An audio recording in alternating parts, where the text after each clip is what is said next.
Salam alaikum les gens, Bassem Vénitieux 69200. En espérant que tout le monde va bien, la famille, les choses se passent. Un peu malade, on reprendra les lives demain, Inch'Allah. Bref, j'aimerais vous raconter une histoire, une sale histoire, une vraie histoire. Hein. C'est passé à Vénitieux, tous les anciens, l'ancienne génération savent, sont au courant de ce truc de fou. Il y avait une femme qui habitait en face dans mon quartier. C'était une très très jolie femme. Elle attirait énormément d'hommes. Elle avait la particularité d'être super agressive avec eux. Elle se laissait pas accrocher dans la rue, accoster dans la rue comme ça. Truc de fou. Bref, un jour, elle est avec sa copine, elle est en ville, elle est en train de boire un milkshake, je crois, au Quick, qui est à côté du McDonald's. Les anciens visualisent l'endroit exact. Et c'était là, elle était en terrasse, et là, elle voit arriver un mec bizarre, il marche et tout. Et sa copine, elle dit, ma pote, elle se lève d'un coup, elle bloque sur le mec, elle l'appelle. Elle a dit, je traîne avec elle depuis plus de 10 ans, je la connais par cœur, je ne l'ai jamais vue comme ça. Elle appelle le mec, il arrive vers elle, ils commencent à parler ensemble. Et sa copine, elle disait que oh, elle était télécommandée, la meuf, elle le regardait, elle avait des yeux qui brillent et tout. Elle l'avait jamais vue comme ça, sa copine. Les deux, ils parlent et tout, et puis rendez-vous est pris. Apparemment, ils ont fait leur schmilblick, ils devaient se revoir le soir. Or, avant, c'était très très rare de se voir le soir. Encore pire pour une rebeu. Ce qui se passe, c'est que pendant tout le chemin du retour, elle disait à sa copine Aïchik, dis à ta mère, je dors chez toi. Aïchik, sa copine, elle a dit, j'ai jamais vu ma copine comme ça. Bref, entre copines, l'autre, elle a cédé. Évidemment, on se demande d'où viennent les beurettes. Hein. Bref, c'est pas grave, elle a cédé et tout. Elle a dit, oui, je vais te couvrir, inquiète-toi pas et tout. Et ils se sont vus le soir. Il se voit le soir, il boit un verre normal et tout. Et apparemment, lui, il voulait l'inviter au resto, mais il n'avait pas assez de sous sur lui. En ce temps-là, les distributeurs et les cartes, voilà, il n'y avait pas beaucoup de gens qui avaient des cartes pour aller au distributeur.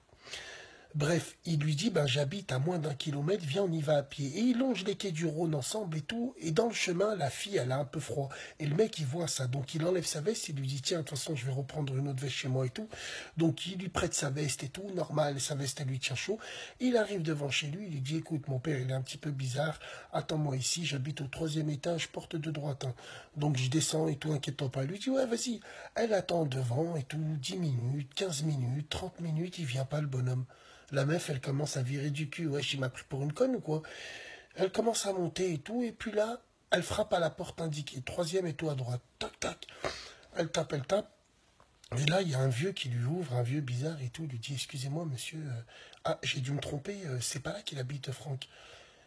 Il lui dit, Franck. Et c'est là où le vieux, il regarde sa veste.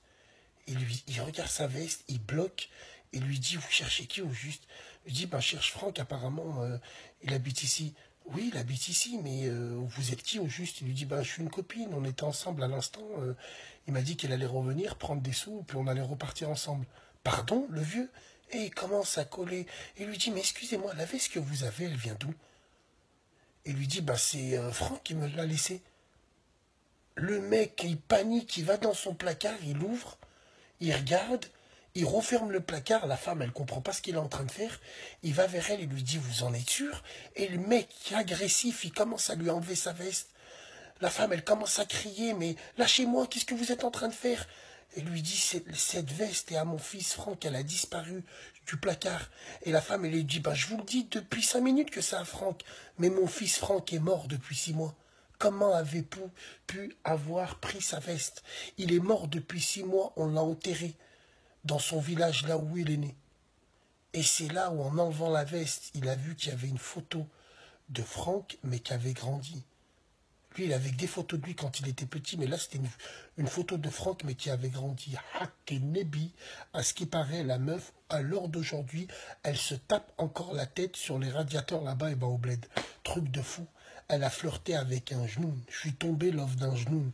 J'en rigole, hein, mais moi, j'ai des frissons. Prenez soin de vous, de vos familles. Salam alaikum, les gens.